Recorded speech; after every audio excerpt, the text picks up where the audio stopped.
As a business owner, do you or do you not affiliate yourself with a particular political party or person? Why would I, as a business owner, why would we as business owners put out an unsolicited comment about something that has the potential to piss off our customer base, especially when it's not even related to pest control? I would much rather them know how I feel about pest control. Right. It's like the only opinion that should matter between me and my customers is how I feel about pest control, customer service, and business. I'm not a political pundit. No. I'm a pest control pundit. Yes. I've got plenty of pest control puns. Yes. Welcome to the Bug Bucks podcast, a podcast designed to turn you into a bug money millionaire. This episode is brought to you by Bug Bucks Plus, the #1 training and education platform designed to help you build and scale your pest control company. I'm your host, Eric Bassett, and seated right next to me, of course, Jay Claus. What's up, dude? Hey, how's it going, Eric? And my bug bucksers? It's going pretty good, dude. Yeah? Yeah, it's going pretty well. Yeah? Yeah, how are you doing? Oh, boy. I'm glad you asked. So I know all you listeners out there, you've got your favorite spot, you know, your favorite dive. Mm-hmm. So there's a teriyaki shop just right up the street from us, and it's our favorite spot. We eat there quite often. Yep. And I don't know if they changed the spiciness scale or what, but Eric, if I were to ask you, what's a reasonable spiciness scale, like number-wise, from what to what? I feel like I always do scales from 1 to 10. You do 1 to 10? Yeah, but I don't know. Well, that's madness. Because if you ask me like if I'm going to review something like rated based on stars, I'm doing 5, like 1 to 5. Well, I think that the chili. Okay, yes, I will mimic the stars. Yes, I will do chilies. Yes, 1 to 5. 1 to 5. 1 chili is not spicy. Yeah. 5 chilies is. Yeah. Plus, it's like, what's the difference between 6 and 7 on a 1 to 10 scale in spiciness? That doesn't make any sense. Okay, so I'm ordering the food, and Eric's coming into the office. He can pick it up, and so I'm talking to the lady, and I said, "Well, I want the spicy chicken bowl." And she says, "Well, how spicy do you want it?" And I said, "Well, is it a scale of 1 to 5?" And she said, "No, it's a scale of 1 to 10." And it goes in spiciness levels. She actually said this: 1, 3, 7. And No, she did not. like, wait, what? You're telling me you have 5 categories, but it's a scale of 1 to 10. Exactly. I'm not making this up. Okay, so I said, you know what? Let's just go right in the middle. Let's just call it a 5, or because I'm going off of her scale, right? Yeah. So I think that she thought that I was referring to my scale of 1 to 5 because, man, that chicken, I can do spicy food. I really enjoy spicy food. My lips and tongue are still burning from that teriyaki. So if you hear me coughing, or if you hear the ice rattling in my water bottle, I'm just trying to keep it together here. That's all that's going on, folks. Wow, dude. Yeah. Well, I'm going to just say in advance, like, give a moment of silence for the next time that you go to the bathroom. So. Oh yeah. Yeah, burn you twice. Yeah, burn you twice off. Yep. That's what my buddy used to call it. And it took me a minute to figure that out when we were in like junior high. Yeah. Because we'd grab like, hot sauce or whatever. And he's like, yeah, my uncle calls this burn you twice sauce. And I'm like, what the heck are you even talking about, right? Well, I figured it out. You figured it out, yeah. Yeah, you figured it out after a couple hours. You're like, I see what you mean. Yeah, I lived in Southeast Asia for 2 years. Oh, there you go. So it was like eat it once, burn you for 2 years. Yes. Yeah, in fact, I only got diarrhea one time the whole time I was there. Really? Yeah. It lasted about 26 months, but pretty sure it was just the one time. Awesome, dude. Yeah. Okay, on that note. Yeah, enough about our dietary issues. So today we've got a pretty awesome topic. I will even say that some people would consider this controversial. I would say so. Yeah. Yep. It has the ability to impact your business in a very big way. So we're going to unpack it and kind of sift through it and figure out if we can navigate it in the way that is the most beneficial. Yeah, we're gonna not tiptoe, but that's gonna be the funny part about the whole topic is that how do you navigate this thing, right? Yeah, how do you have a conversation about polarizing things and stay neutral? So we're gonna stay neutral. Yeah, we're gonna be as neutral as possible. Yeah, and we'll see how this goes. But before we dive into that topic, of course, just want to remind everybody listening, the best way to receive new episodes is by subscribing to our show on your preferred podcast platform, like Apple, YouTube, Audible, or Spotify.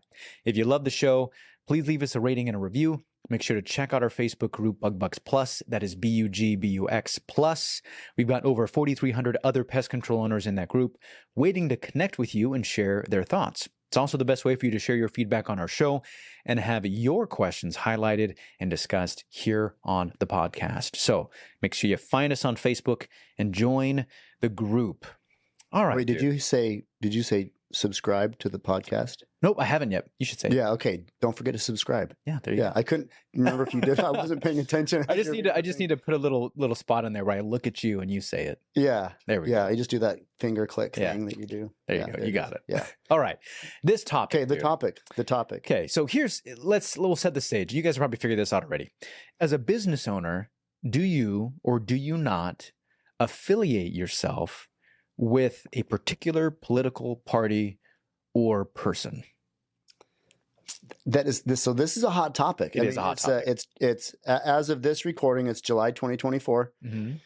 It's an election year, and election years are like the Olympics, right? Yeah. They only happen every 4 years, and it can be kind of relatively ignored.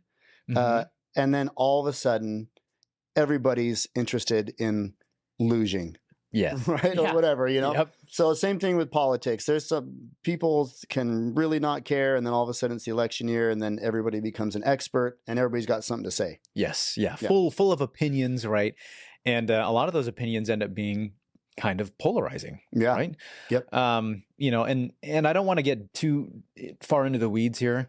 But when you have a bipartisan system like we do, it kind of forces you to pick one way or the other. Yeah. And I wish that it, obviously, if in a perfect world, it wouldn't be like that. We would there would be a lot of people to choose from. But I think that as we become more and more bottlenecked, that's what it is. And so actually before the show, I was wondering, like, how is it split? How is it split? Yeah. What's the demographics like? Yeah. What are the demographics? So I looked it up, and hang on, let me put my readers on. So I looked it up, and I looked up the Pew Research Center, which, by the way, I might add is different than the Pew Research Center. That's good. Yeah, that's something different. Perfect. Yeah. Okay. So Pew Research Center. And here's what it says: the partisan identification of registered voters is now evenly split between the two major parties. 49% of registered voters are Democrats or lean to the Democratic Party, and a nearly identical share, 48%, are Republicans or lean to the Republican Party. Wow. So, I mean, you talk about a polarizing split. Yes. It doesn't get much more polarizing than 49 and 48. That's nearly 50-50, right? Yep. Yeah. And then the other 3% are some minority libertarians. I don't know. Yeah, right.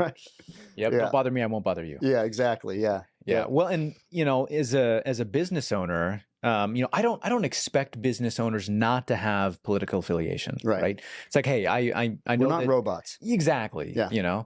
And so it's not that you have to choose one or the other, either business or political affiliation. I mean, you're going to vote, you're going to have thoughts and feelings and opinions yourself. But we want to navigate is how to have those thoughts, opinions, and feelings, and have it not cause a negative impact on your business. Right. Right. Yep. And the first thing that I think about kind of comes into the whole employee-employer relationship. Oh, that's where it starts, things, right? Yeah. So let's unpack that for a second, right? You've got a maybe a couple of employees or a whole team of employees. How do your thoughts and opinions and political affiliations impact those relationships? And does the size of company matter? Oh yeah, absolutely. I mean, think about let's say size of company, right? Okay. So let's say the company is made up of two people. Let's say it's you and your brother-in-law, right? Okay. Yep. So it's the two of you. Now, because it's you and your brother-in-law, there's a good chance that your political views are very much aligned. Mm-hmm. You've got enough in common already that you go into business together. And I mean, let's face it, the pest control industry is it's a blue collar industry, mm-hmm. just the nature of it, right? It's a working class blue collar industry, which is something I really enjoy about it. Actually, I sold door to door with a guy on a pest control team years ago, and he said, "Oh man, my dream job is to wear a suit and tie to work every day." And I was like, "Really?" I was like, "Wow, I'd rather get kicked in the balls than wear a suit and a tie to work every single day." But it's a blue collar industry, right? Yeah. And it's no secret that typically blue collar industries, ironically, mostly lean towards the red side of the more line, conservative, right?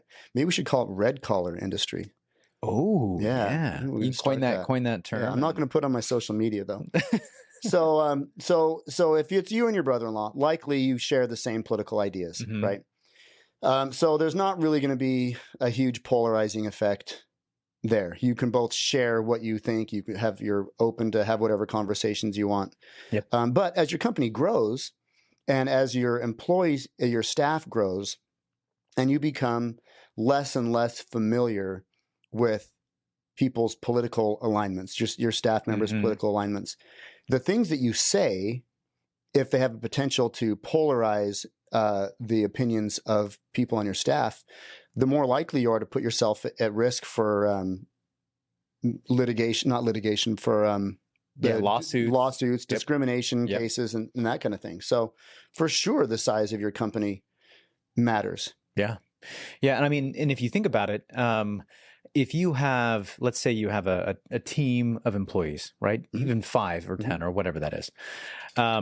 Anything that you say can be construed or assumed that it is an opinion of the business. Right. Right. Yep. And what's difficult is that this is not fair. This doesn't go both ways. So for employees, I realize that they have a life outside of work. Mhm. Right. And I actually assume that they probably don't necessarily align with my political values or whatever. I don't care. I don't. Can't assume. Yeah, I can't. For me, I don't feel like I have the liberty of controlling that aspect of their lives, right? Like that's just not my thing, and it shouldn't try to be your thing, right? Right, So, as long as when you show up for work, you are doing what I need you to do as an employee, we're good, right? Like that's the relationship we have. Yeah. So it's like, okay, you show up, you do your 9 to 5 or whatever the hours are, and we're fine. Outside of that, dude, drink, smoke weed, whatever stuff. Yeah. As long as it's nothing that's crazy illegal that's going to endanger the community, it is what it is. Right. Saturday night, do what you want. Monday, put the bong down. You know what I mean? Like, yeah. And so, and I think about that too in a way that, our company is to a point where, shoot, we have 21, 20, 22. Like total employees? Yeah. I think it's just north of 25. Oh, right. Yeah, no, that's what I meant. 25, right, Eric? Yeah, it's 25. Something like that. Yeah, something like that. So those 25 employees totally represent, I'm sure, anywhere on the political spectrum, whatever. And so if I were to come into, say, the company meeting, we just had a company meeting a couple weeks ago. If I were to pop into the company meeting and make some comment that aligns with, far one side or far on the other side, Mm-hmm. I'm likely to offend one of my employees. Yep. And the way that the world is right now, if you offend somebody, it can be considered hate speech. Mm-hmm. It can be considered whatever, and so you're really opening up yourself to a whole slew of things that really can just be avoided by keeping your mouth shut, I guess, basically. Yeah. Right. Well, and if an employee posts on their social media that they're really upset that this political candidate said X, Y, and Z, and they completely disagree, right? I'm not going to get a phone call from anybody. No one's going to say, hey, did you hear what your employee said? They disagree with this political candidate. No one's going to call me and say that, right? Because it doesn't matter. Nobody cares. Right. But if I post something on my social media, right, an employee could get a phone call from their friends and family and be like, you work for this guy? You work for this company? Yeah. Like, this is what this company represents? Do you believe this? It's lonely at the top. It is. Yeah. And it's unfair, right? But that's just the role that we're in, is that you can have opinions as a business owner, but you have to be kind of guarded as to where those opinions go. Right. Yeah. And we don't have, if you think about it, it's not like as a company, we're holding press conferences, you No. know. But we'll circle back to that one. Yeah, but the one thing that everybody has is social media, right?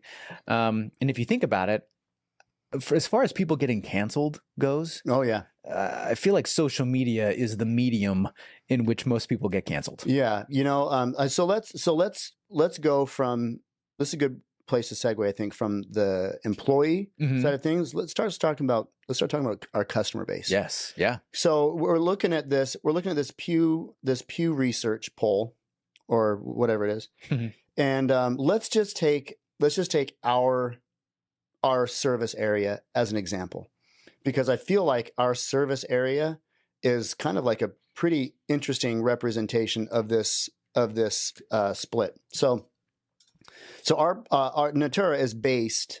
Our home base is in Clark County, which is southwest Washington State, and Clark County is for the most part a very red county.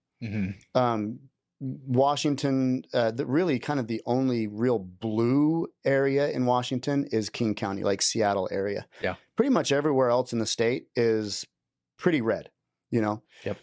So Clark County's red. Now you hop over the Columbia River and you're in Portland, Oregon. And everybody knows, I mean, it's no secret, Portland is a very, very blue city.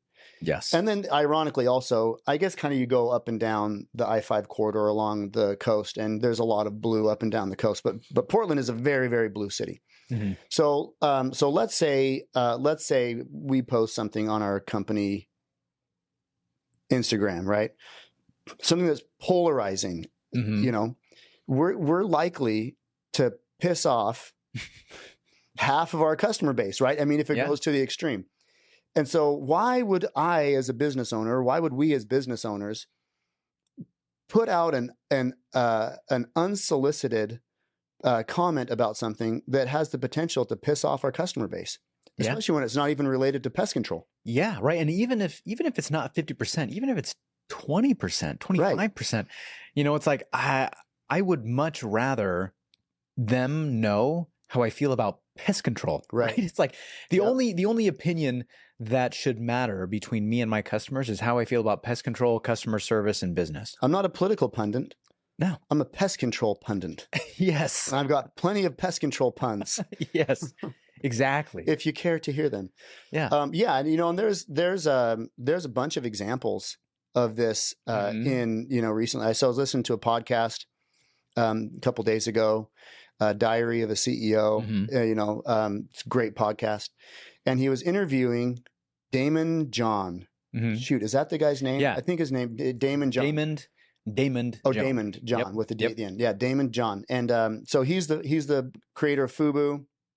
He's a Shark Tank shark, wildly successful guy, right? And on this podcast, he was the conversation kind of went this direction, and he said that there was a lady that he was considering partnering with on her venture, and so he did what anybody would do if they're thinking of partnering with someone who's a stranger. He snoops on her social media, right? And so he's looking through her social media, and then her social media leads him to her husband's social media, and her husband was very, very vocal about his political views on his social media. And the way Damon John said, he's got what are those called? Dixieland flags, or the Confederate flags up and down his thing. And he's very vocal about this and that, and kind of vulgar in some ways. And so Damon John says, you know what? I'm not gonna partner with this lady because she is likely to be heavily influenced by the far influences of her husband. And I don't want there to be a conflict. Right. And I can kind of see the irony in that also, but anyway, that's one example, of just take it on face value of what you put out on your social media, even if it's not your company's social media. What you put out on your social media can really affect your business in a negative way. Yeah. Well, and it's really difficult because, again, it's kind of one of those unfair situations. If an employee posts something, well, unless the employee posts it wearing branded, shirts and hats, and or your employee posts something wearing their work uniform, they're not really speaking on behalf of the business, right? They're speaking on behalf of themselves personally, and nobody cares. Right. But you as a business owner, if you say something, doesn't matter what you're wearing, doesn't matter where you say it, when you say it, if it's on any kind of public forum, then people can assume that you're speaking on behalf of your business, because your business is you, right? Yep. And so your customers are going to assume that that's the flavor they're going to get served. Right. Right. And if they don't agree with that, then sorry, pal. So not only are you going to possibly cost yourself new customers, but you could cost yourself existing customers, and you're going to have a lot of cancellation requests that are very vague and don't go anywhere when you ask them about it. Right? Yeah. Right? They're like, oh, we're just going to go a different direction. And they're never going to tell you it's because I saw your social media posts. Yeah. Well, the thing is, it's such a mixed bag too. I mean, sometimes people can just completely surprise you. I remember this one time I was knocking doors, and there's this house.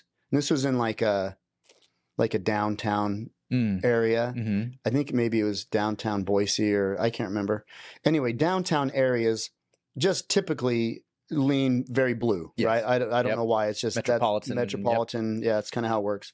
And then the further out you get from the city center, the more red it becomes, right? So, I'm knocking this neighborhood, and there's this house that that the lawn, it looks like it's been like wild flower. Like they just kind of like let the nature take over. Yep. But it looked kind of intentional, right? Like not just didn't mow the lawn, but like they planted like native grasses and stuff. Okay. And anyway, there's Tibetan flags hanging from the front porch, right? And then one of those like namaste over the door things, right? And I'm like, should I knock this, or I don't know, is this guy going to buy, he's got like a butterfly garden in front of his house. And I'm like, well, I just don't want to skip this one. So I knock on the door, and this dude comes out looking like Paul Simon in a dashiki, right? It's like this little white dude wearing a dashiki. And I'm like, okay, well here, I'm pest control guy, blah, blah, blah. And the guy looks at me and he goes, dude, I've got ants up the wazoo. And I was like, oh, well, we can get rid of those. And he looks at me and he goes, dude, he's standing underneath this Tibetan prayer flag. He goes, dude, I don't care if you use napalm. I want those suckers gone, right?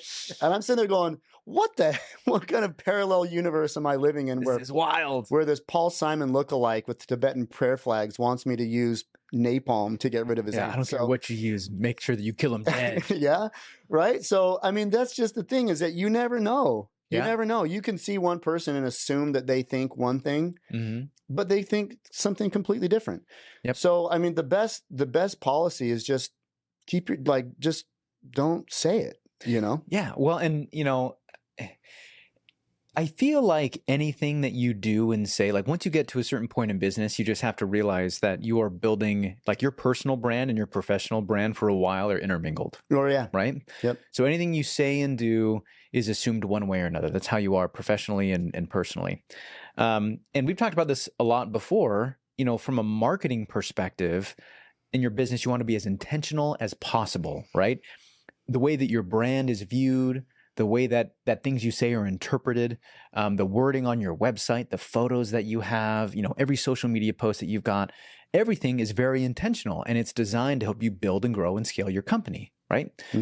And so you kind of have to take that same philosophy and realize, all right, dude, does this political opinion I'm about to tweet or post or whatever have any positive potential on my business, right? Is it going to give me a net positive, or is it highly likely that I'm going to cause some drama and I'm going to have a net negative, right? Right. And some guys out there just don't care. They're like, you know what, dude? I will live and die by my affiliations. This is values. The hill I want to die on. Yes, and I'm good with it, right? If my business tanks, then fine. That is what it is. I think for me, is this relatable to pest control? Right. Is this in my wheelhouse as a pest control operator, or is this completely outside of pest control, and do I have personal feelings about it, right? If we have a political person who's running for president, or running for office, or whatever it is, and all of a sudden they said, listen, my first order of business as president is to completely rehash and reinvigorate the EPA and put bans on specifically all these different types of insecticides and do all this other stuff. And I'm thinking, bro, you have no idea what you're talking about, right? Like you have no pesticide or entomological experience at all. Yeah. And all of a sudden, this affects me as a pest control operator, right? Not just as a business person, but a pest control operator. And it's going to make it more difficult for me to actually provide viable solutions to my customer base. Okay, now I have. Now you're in the game. Yeah, like I could have reason to actually have an opinion, right? Mm-hmm. And that opinion is relevant. It's relevant to people. They understand why I would be upset about it, right?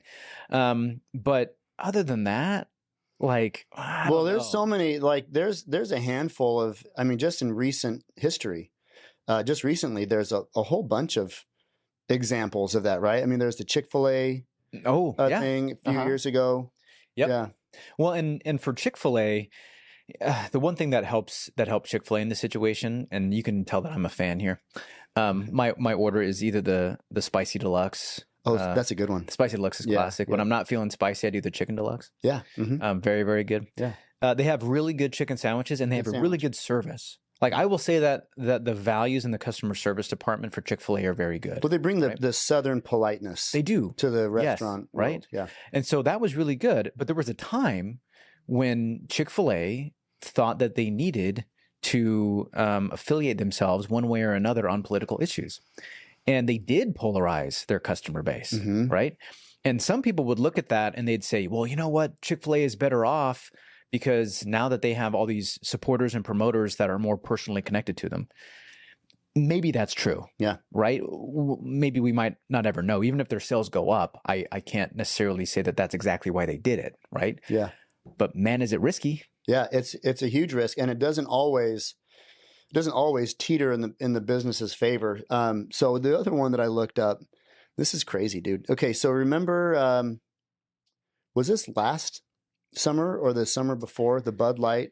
Oh, dude, time flies. I feel like it was 2 summers ago. It's a time warp, yeah. So maybe if it was last summer or the year before, I can't remember. But anyway, so there's this whole thing with Bud Light, and when I think of Bud Light, what I imagine is the college bro on spring break, the flip flops and the board shorts. Like that's my idea. The tailgaters, the backyard partiers, right? I mean, I and I could be totally wrong about this. Maybe it's all of the years of Bud Light's advertisements that make me think this, but Bud Light would seem to me to be a very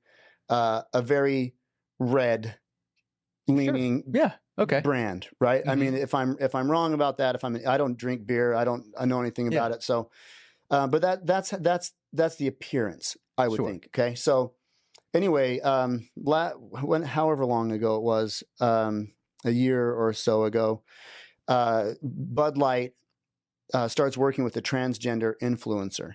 Okay. And apparently this was like a huge upset to the Bud Light drinking constituency. Okay. So it was all over the news. And I remember seeing that there were Bud Light truck drivers that as soon as they heard this, they literally abandoned their trucks on the side of the road. Dude. Right. So, I mean, like, it was this huge thing. And it kind of went the opposite of the Chick-fil-A thing. Instead of like aligning, it was this divisive thing. And then Bud Light, which was at the time the number one beer in the U.S. beer market, fell to number 3 in the U.S. beer market. Okay, now this is the crazy part. So there was such a backlash that I'm looking on Forbes. This is Forbes.com. So Bud Light loses their place in the market, and it says Bud Light in U.S. beer sales last year. So this is 1 year after the controversy. Eric, how much revenue do you think Bud Light lost as a result of that fiasco? Tens of millions, hundreds of millions. No, okay, that's a good guess. How about let me clear my throat before this number comes out. 1.4 billion. B as in Bravo. Billion. 1.4 billion that they made. And you know what? It's all because of, I don't know. I'm not gonna comment on what it was because of, but do they have to take a stance one way or another? They sell beer. Yeah. Right. It's a beer company. Well, yeah. I guess you have to ask yourself, does it matter who you sell beer to, right? No. They would say, no, not at all, right? Okay, perfect. In that case, don't take a political stance. Right? Leave politics on out of anything, it, yeah. right? If all of a sudden, oh my gosh, what the spiciness has rotted my brain today. What was it called when they outlawed alcohol? Prohibition. Oh, prohibition. Right. Okay. Yeah. So yeah. Ooh, thanks, Eric. Yeah. So I mean, if all of a sudden prohibition were coming back, I could see Bud Light taking a huge political stance, right? Yeah. But this had nothing to do with prohibition or drinking beer at all, right? Yeah. It was a political move, and it backfired. Yeah, dude. Those are the kinds of scenarios that it's just, dude, it's outside your wheelhouse, right? Like, unless you have a particular reason to jump into that, just don't do it, dude. The only thing that people should care about if you're Bud Light is how much your beer costs and how your beer tastes and how it makes them feel. Right. Right. Yeah. Like that's pretty much it. And for pest control operators, the only issues that we should get involved with are issues that affect our ability to be good pest controllers, right? PCOs. And sometimes that can be business owners, and there can be some affiliation there, right? And I guess I want to be careful here, because what I'm not saying is if you're a business owner or if you own a pest control company, you can't have an opinion, right? I'm not saying that you shouldn't or that you can't have an opinion on political issues, because I know you do. Everybody does. Everybody does. What I'm saying is that you need to be intentional about what you say, who you say it around, what you do, what that represents, because people will assume that you're speaking on behalf of your company, and everything that comes from your company is marketing. So be intentional about it. Right. Yeah. Yep. Yeah. Yeah. You wouldn't, if you look at it from a marketing standpoint, you wouldn't just willy-nilly throw out some crazy marketing thing, right? No. Especially marketing ploy that's polarizing. Yes. You certainly wouldn't do that.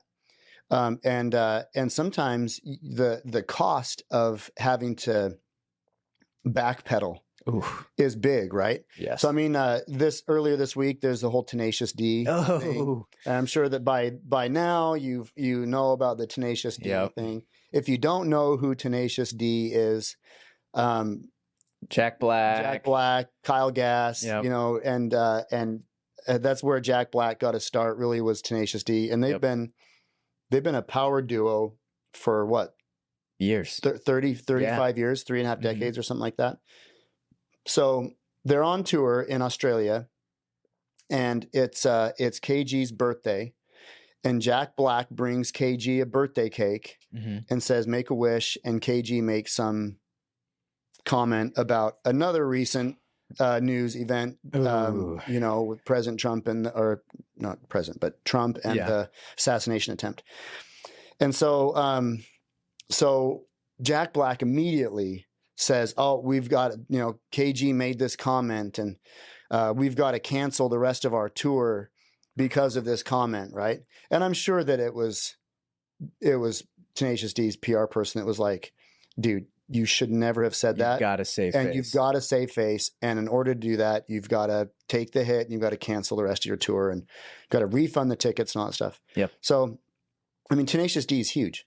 I mean, I don't know the number, but I would estimate that canceling the rest of their tour would have resulted in a loss of millions of dollars.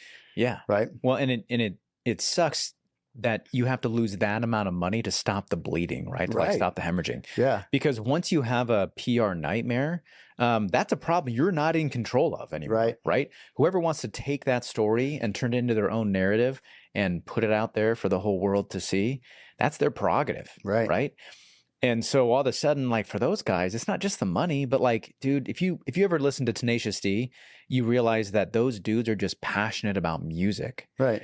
And so now they can't do the one thing that's really fulfilling to them, which is just being musicians. Well, the other funny thing is Also, if you've listened to Tenacious D's music, you would know that they are highly offensive in just about every other category. Yes, they are. Right? I mean, Tenacious D is not for the faint of heart, right? Yeah. But to cancel the rest of their tour over some political comment, that's crazy, man. That, you know, that they not only get away, but they make crap tons of money on being offensive, except for in this one realm. Yes. Right. So I mean, that kind of that shows you, it's kind of like a clear indication of what kind of political climate we live in, and just how intolerant the political climate is right now to anything that could be a politically polarizing statement.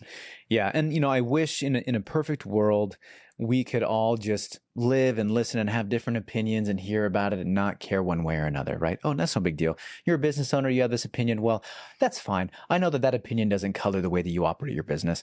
Sure, right? Perfect world. Yeah. We are far from perfect, right?